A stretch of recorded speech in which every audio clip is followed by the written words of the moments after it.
cool things going on. So these are just spare parts I got for the trailer. Bunch of spare parts there. Even a spare pack of these, which I need to get more of.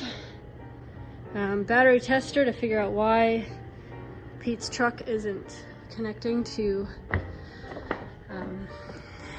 the trailer. But some cool things. Some cleats and winches on Blossom. Gotta clean up all the rags from using caulking. But there it is. Cleats and winches. The Velcro looks a little sloppy right now because I haven't went through it and straightened it and stuff, but this Velcro is for our screens.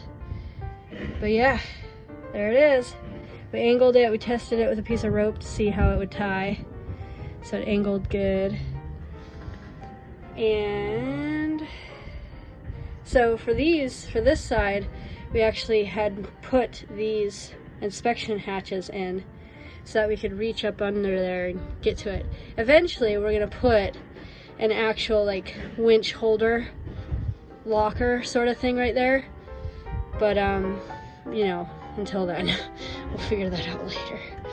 For now, this side we could get to it underneath here. It wasn't too bad. Another thing we had done, which I don't know if I'd filmed yet, but ooh, Pete, close that tight. This is for the key for the engine. The key doesn't stay in there, unfortunately, but that's okay. So you just get the key, turn the engine on. So, very cool. I'm replacing the fan on, I got a new fan on Blossom's toilet. What I did was I put a bus bar with wires going to the fan and then from the bus bar to the electrical. So that way when the fan ever does go, I can just cut the wires and I don't have to wear out the wiring coming from the electrical fan. Just to replace that, because I've had to replace 2 fans already, which is crazy. Those fans go out kind of quick. Anyway, the final things to do are to just tighten up everything for the shaft, get that all tightened up and sealed on the engine. And that is pretty much ready, good to go. So we are ready to launch. But before we can launch, we are working on the trailer. Yeah? I was just filming. I was showing the cleats and winches and just like things I haven't shown in a little bit. So this is the next project today, is this trailer. Figuring out that, and then we got to get bearings to roll it underneath Blossom, and then we're going to basically build the trailer under Blossom. But we had to fix the rot that was in this trailer.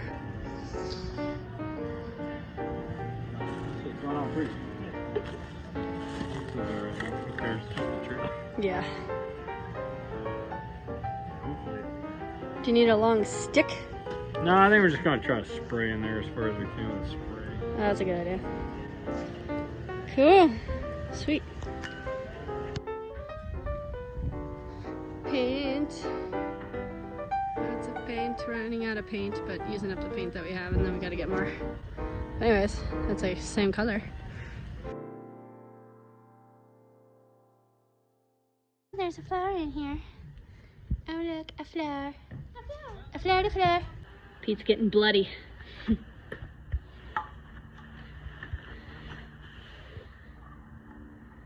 Whatever, new bearings. Wow, all of a sudden I look over and trailer's underneath the boat. Almost. So we're gonna basically build the trailer. Trying to come just a little bit higher to get underneath. Hopefully what we'll do is we'll dig out a little bit with the wheels. Yeah. It looks like we come this way a little. You want help? In that groove there. Yeah. Trailer's under there. Now we build the trailer around everything. Let's see how high we gotta come up or go down with the trailer to get those under there. All right, we got the first one bolted on. This is a replacement piece because the one that was under here was really rusted out. So we had a new piece, got a new piece of stock and had this welded on. And so the keel will sit on this.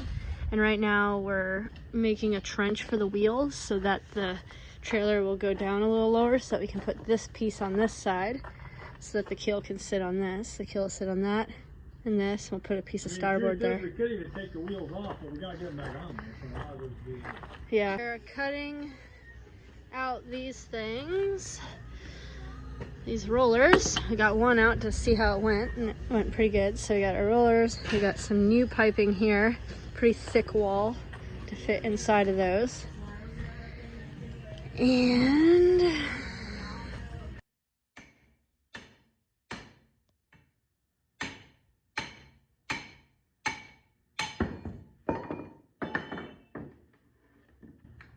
you can see how heavy a wall it is with this one.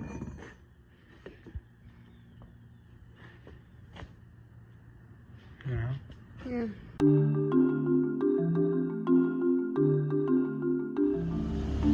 Good morning. Riding in the bus. The bus is a lot more noisy without all the stuff in the back. You can kind of hear the engine.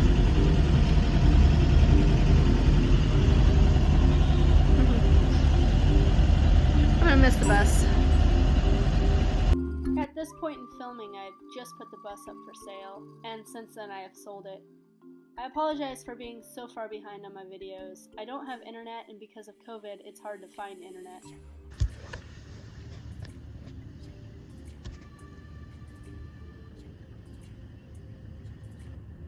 There's been a little bit of diesel out of the back tank. So trying to figure out where it it's might have coming. been when it was slap full, it was leaking out a little bit. Okay, we'll keep an eye on it. Might be a little loose connection somewhere. Trying to figure out where it's coming from.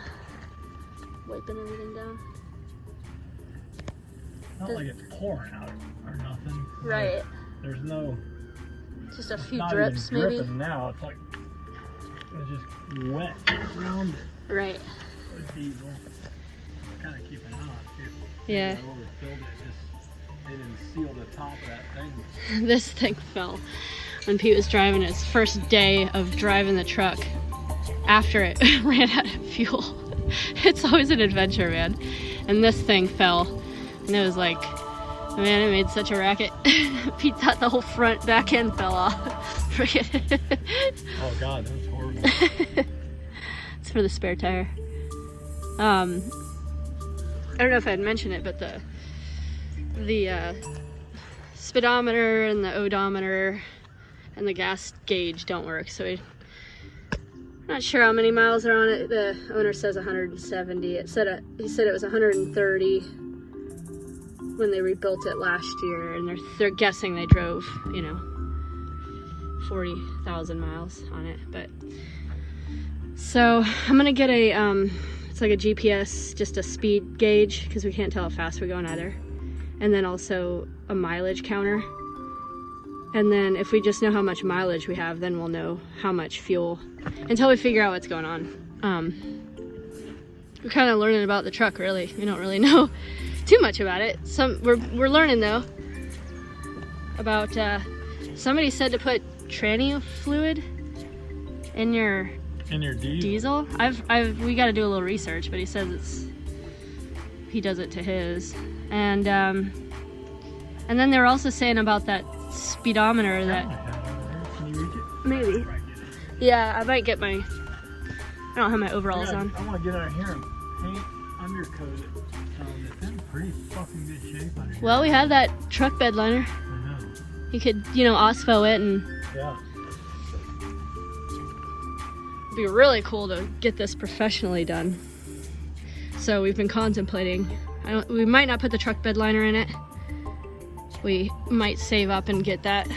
I don't know, but because if you paint something else on it, they're gonna have to go over that paint, and it might, be a problem. So we don't want to add more to the whole thing. yeah, the truck is in pretty decent shape. I gotta put it. So we sprayed these. Somebody said to spray these with WD-40 and it helps it to slide. So we did that and it did help. We do so much to our vehicles anyway. I even contemplated ripping out the carpet. But you know what? This is what it is. It's a work vehicle. Who cares? It's good. So I osmoed the carpet. And we got some seat covers. Usually I make some seat covers. But these things were like on sale for, I think it was like 30 bucks or something for these seat covers and the floor things. That's a freaking great deal. Now granted, these don't cover the whole seat, but I mean, whatever. I can make something for this part, you know. But there was only two kinds. There was this kind and there was a full cover, but there wasn't very good reviews on the full cover, so I decided on this instead. Hey! How would I do with my keys? Oh shit. That's the other thing, the door's locked on this, which is crazy. It's bad for me. True. Maybe I should get a spare key. Alright, I think I filmed enough. This was kind of fun to film. Our first little bit of time of owning a new vehicle. Newer vehicle. Instead of these old vehicles.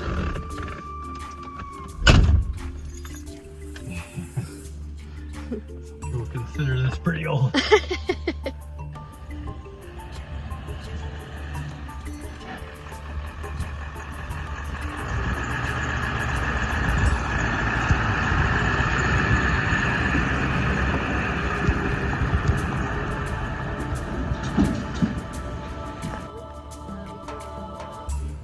It's leaking pretty bad, he says. Well, not terrible. It's not dripping. Yeah, but you don't want to lose all your friggin' fuel. I think it's just out of the top. Right? So I can't overfill that. Is the problem. I overfilled it. The trailer is inside the gate so that we can work on it.